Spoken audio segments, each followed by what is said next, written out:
Have you ever had days wherein you've been typing notes the whole day and you're still not done and you have to take your work home and type more notes?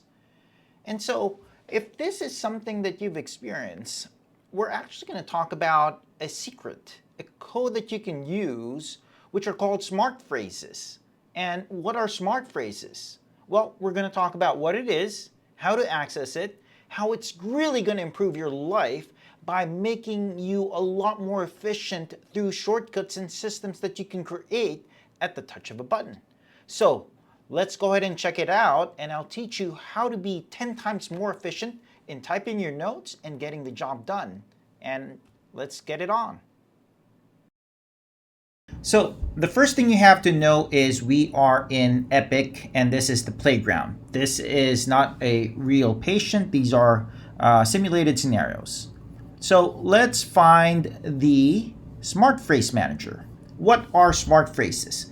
Basically, these are phrases that you can create that whenever you type the name here, it starts with a dot, and whatever you call it, the whole phrase pops out. Okay, so let's pull up a patient to show how it works. And let's go to notes. And we'll create a new note. Okay, so let's say this patient, Molly, is a 19-year-old female based on there, and then my plan is to give her a regular diet and give her some pain medications and some bowel care and DVT prophylaxis, and then discharge her home. So I could do my dot phrase, which is PD course, and voila. So what happens is you are able to use phrases that you have created previously so that you don't have to retype it or think about it and possibly miss anything. So what are the other ways that we can take a look? So let's look at the other stuff we have here. Okay, other stuff that you can use are adrenal. So here, when you're seeing a patient of complexity, you can actually type in a whole workup of what you need and then just order it.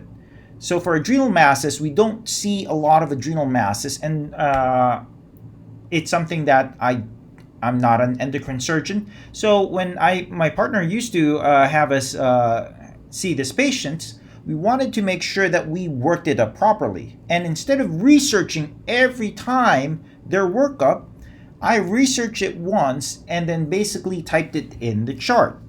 And so now it's under label PD adrenal. So if I see a patient going back to their notes and I would just say PD adrenal, then I would actually be able to follow this guide and then just order whatever test instead of trying to recall everything.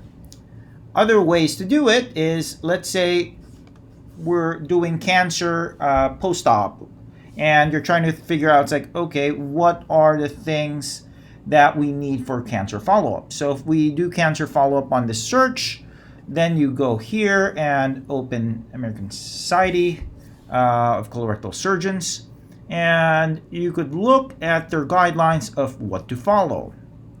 And you could prefer, if this is your preference of copying this one for their workup and using it as a dot phrase, you can copy that one and then come back to your smart tools. Let's cancel this one and create a new smart phrase. And so we can now paste it there. And then let's say this is going to be PD example. And we click accept. Now we've just created a new dot phrase. Let's say Molly is now a post-op right colectomy for colon cancer, and this is her first follow-up.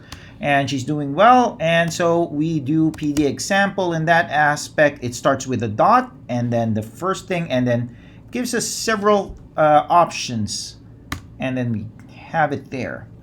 And so automatically it provides us all the information that is already pre-made.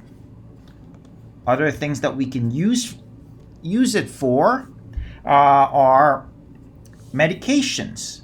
So if you have medications that are complex, let's say for anal fissures, That's another thing that, I really have to take a look when prescribing these medications,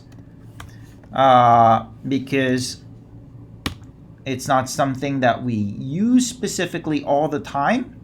And at the same time, it's very specific. So we went to diltiazem hydrochloride 2% cream instructions.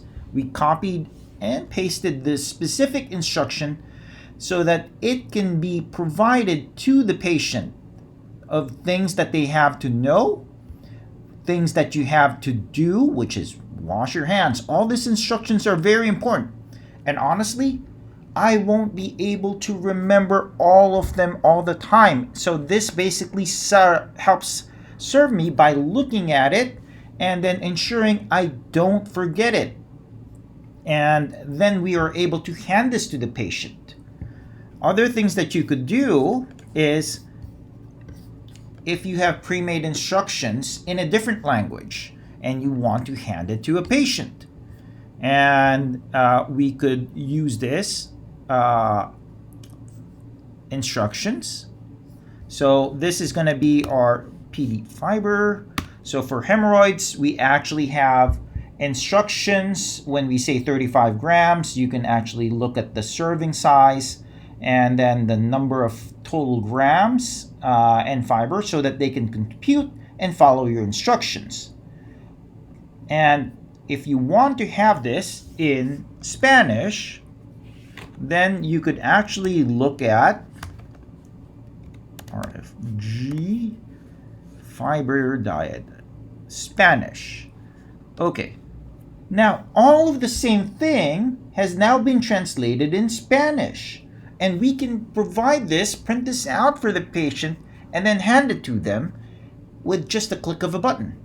And that is just the tip of the iceberg. So those are the things we've used. Other things that is important, I think this is going to be super important, is actually looking at your facility list. And so there's a lot of things that you can see on facility list, and start looking at dot phrases that you can customize. So when you're looking at dot phrases that you can customize, let's see HPI. Let's see abscess, HPI abscess. So if you start looking at your facility list, these are the different type of dot phrases that they have created. So instead of creating your own, you could already have and then basically just obtain what is pre-made. And why is it important? Let's say abscess. And so if you look at this pre-created one, it already has all the all the questions that basically is needed for information that you need to place. It has location, the onset, it has time in units, and it has other symptoms and progression. So it becomes a checkbox. Instead of trying to remember all of these things and information when you're writing it up or accessing it, sometimes these are already pre-made, so you can actually have it there and research and add that to your own. What you could do is, let's say I wanted to make this, you could use the same dot phrase, or we could actually just copy and make it our own. And so let's do this one. So we copy that one, and then what we do is we close, and then we go back to the user and then create a new smart phrase. And then that becomes now PD abscess. We created it. Oh, and there's no dot, I forgot. Okay, PD abscess. There you go. Now we have PD abscess there. And what we will do is, instead of looking at it, I have now copied the smart phrase that I want based on looking at other people. Now I have it as my own. What are other things we could do with it? Well, let's go some more. 001 AM Labs. Okay, what is this one? If you look at this one, this has a lot of at signs, and the at signs basically will pull up data that is already in the chart, so you don't have to look for it, and it makes it automatic. So I personally don't know all the shortcuts for that one, but you can look at what present at signs that you could use and then customize it to your dot phrases that you want. So if you look at this one, 001 M labs. So how does this work? 001 M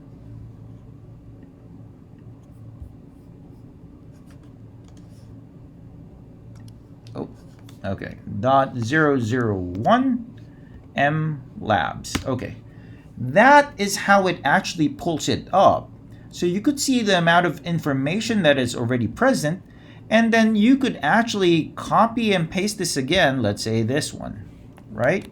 We copied and pasted this one, copy this one, create a new smart phrase, and then put this one here. And then you can customize creating your HPI, and then subjective, and your other things that you want. The pain started in blank, and this was blank. There you go. So by modifying that,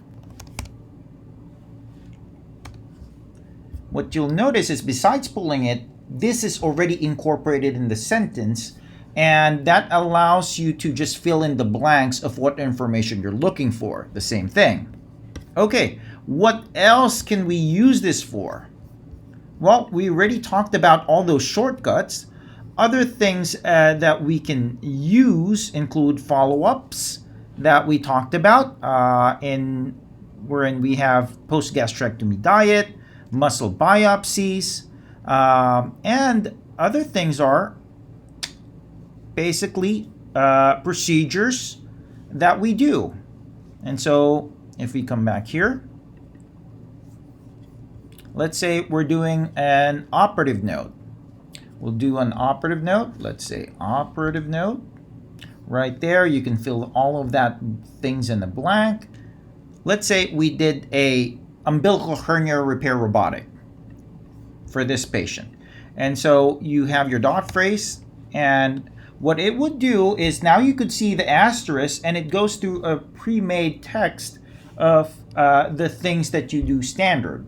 And important thing is ensure that you modify it as needed. If you did not do anything here, do not write it down or change it. You could see there's blanks if we give antibiotics, what antibiotic was given, how big the hernia was, how was it secured, what type of mesh we used, and then it goes through the basic aspects, and you can modify this, but it creates a lot of shortcuts by having it present there. So, what do you guys think? Is this something that you guys are actively using? And how else can you make it more efficient but more responsible? So, if you guys appreciated the video, please click the like and subscribe, and type in the comments. Do you guys have any suggestions on other ways to make it more efficient? Or where can you use smart phrases, additional things that you could put in there? And check out our other videos, and I'll see you guys next time.